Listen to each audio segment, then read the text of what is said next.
आज का टॉपिक काफी इंटरेस्टिंग होने वाला है, तो कुछ कहानी के तौर पे हम इसे बताएंगे। रोहन एक बहुत ही ज्यादा समझदार, पढ़ा लिखा और एक अच्छी नौकरी करने वाला लड़का था, लेकिन फिर भी न जाने वह हर वक्त क्यों उदास और थका हुआ रहता था। किसी भी फिजिकल एक्टिविटी में उसका मन नहीं लगता था और ना कहीं वो उसे बाहर घूमने आने जाने का मन किया करता था, और हर छोटी छोटी बातों पर वो ज्यादा गुस्सा किया करता था। किसी से थोड़ी सी कोई गलती हो जाए या कोई कुछ उसे थोड़ा गलत बोल दे, बस उसका गुस्सा फूट पड़ता, वह चीखने और चिल्लाने लगता था। और इस बात को लेकर रोहन की बीवी रेशमा बहुत ज्यादा परेशान रहा करती थी। वहीं पर दूसरी ओर रोहन का पड़ोसी राजू बेहद खुश रहता था। बच्चों को अपने साथ बहुत खिलाता था, अपनी बीवी के साथ हंसता मुस्कुराता रहता था और खूब मजे करता था। जबकि राजू के पास ना ही महंगी कार थी और ना ही कोई बंगला, लेकिन इन सब के बावजूद सब्जी बेचकर राजू अपना घर का खर्चा चलाता था और बेहद खुश रहा करता था, जिसको देखकर रेशमा के मन में कई बार ये सवाल उठता था कि आखिरकार ये इतना खुश क्यों रहता है।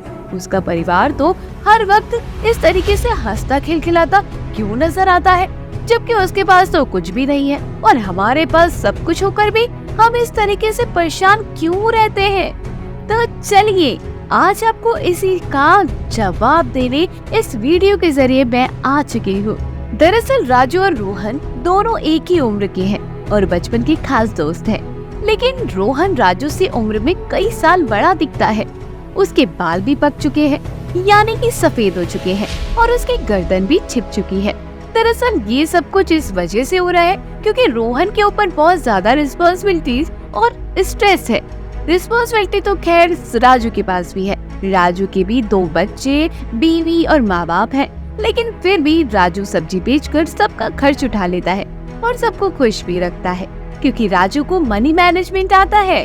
भले ही राजू कम पैसे कमाता है, लेकिन पैसे को किस तरीके से मैनेज किया जाता है ये राजू को रोहन से कई गुना ज्यादा बेहतर तरीके से आता है, और बस इसी वजह से राजू रोहन से बेहद ज्यादा खुश है। जी हाँ, यदि आप भी बड़ी बड़ी बीमारियों से बचना चाहते हैं, यानी कि आप हमेशा हंसते मुस्कुराते रहना चाहते हैं, तो एक मूल मंत्र तो आप जान लीजिए कि आपको मनी मैनेजमेंट आना ही चाहिए। अब मनी मैनेजमेंट का एक सबसे बड़ा रूल है अपने पैसों को 50, 30, 20 के बेस पर डिवाइड करना, जैसे कि राजू अपनाता है। जी हाँ, दरअसल 50, 30, 20 के रूल का मतलब होता है कि अपने कमाए हुए पैसों का 50% अपनी नीड यानी अपनी जरूरतों पर इस्तेमाल करना है।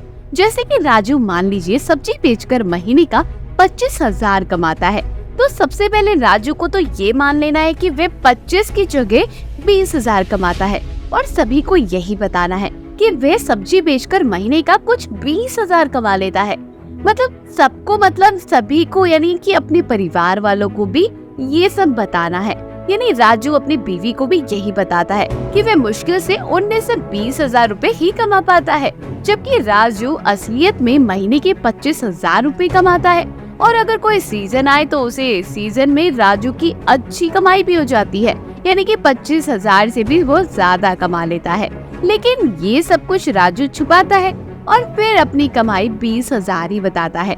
बाकी के 5,000 हर महीने ऐसे रखता है जैसे मानो वे आए ही ना हो, यानी कि पूरी तरीके से वो भूल जाता है। तो इन 5,000 को फिलहाल आप भी भूल जाइए और 20,000 की गणित को समझते हैं हम।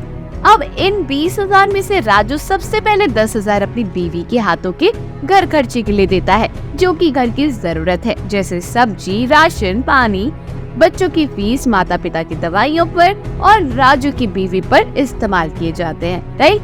फिर राजू 10,000 रूपए अपने पास रखता है, जिसमें से 30% यानी 30% अपने और अपने परिवार वालों के शौक को पूरा करने के लिए रख देता है। शौक जैसे कि दिवाली पर नए कपड़े खरीदना, बीवी को खाने दिलवाना, माँ बाप को तीर्थ यात्रा भेजना, बच्चों को खिलौने दिलवाना यानी घर की रंगा पुताई करना, फिर ऑफिस जाने के लिए नई स्कूटी या बाइक लेने के लिए खर्चा करना। ये सब आपकी जरूरत नहीं है, ये सारी चीज आपकी शौक है।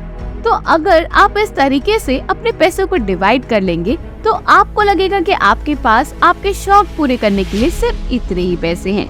तो आपके ये परिवार के शौक भी इस लिमिट में आने लगेंगे और आप अपने परिवार के शौक को पूरी तरीके से पूरा भी कर सकेंगे। अब ये 20% आपकी पर्सनल सेविंग के लिए होता है, जो कि आपको मुश्किल वक्त में काम देता है। सब सेविंग का मतलब ये नहीं होता है कि आप फिर उससे एक बड़ी कार ले, क्योंकि कार आपके शौक की चीज है। तो आपको अगर कार या फिर कोई और चीज का शौक जैसी चीजें लेनी है तो आपको अपनी वही 30% वाले पैसों से लेनी होगी।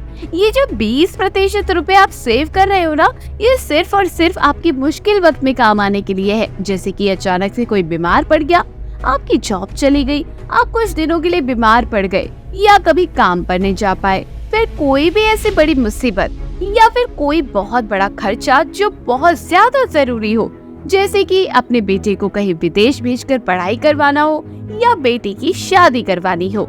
ये जो पैसे हैं 20%, इसे इमरजेंसी फंड कहा जाता है, जो कि आप इमरजेंसी में इस्तेमाल करते हैं। इसे आपको बहुत ही रिस्क की जगह पर इन्वेस्ट करने की भी कोई जरूरत नहीं है। ये आपके मुश्किल वक्त पर साथ देगा।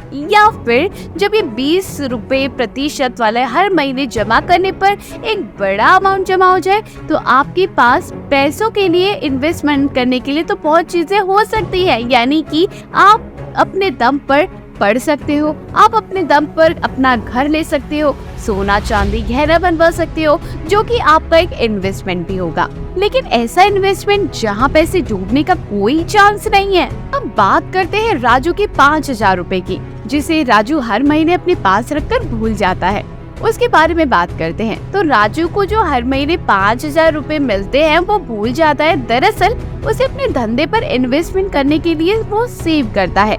इन 5000 से आपको अपने धंधे को आगे बढ़ाने की कोशिश करनी होती है। आपको हर महीने अपनी कमाई का 5000 या फिर आप जितना कमाते हैं उसमें से इस तरीके से डिवाइड करके जो आप बचा पाते हैं वे पैसे अपने धंधे को भी ज्यादा ग्रो करने के लिए इस्तेमाल कर सकते हैं। आपको अपने धंधे में एक्सपेरिमेंट करना है, जो कि हर मारवाड़ी और बनिया करता है।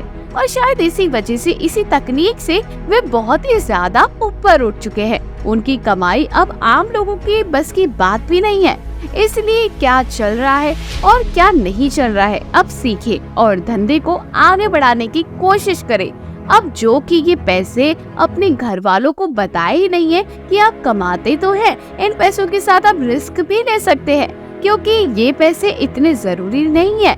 अगर चले भी गए तो क्या हो गया, ये तो आप ही को मालूम है। आपके परिवार को इन पैसों की कोई खबर तक नहीं है, तो आप भी बेझिझक रिस्क ले सकते हैं और इस तरीके से एक्सपेरिमेंट करते रहिए, जिससे आपका कोई भी एक्सपेरिमेंट सक्सेसफुल भी हो सकता है।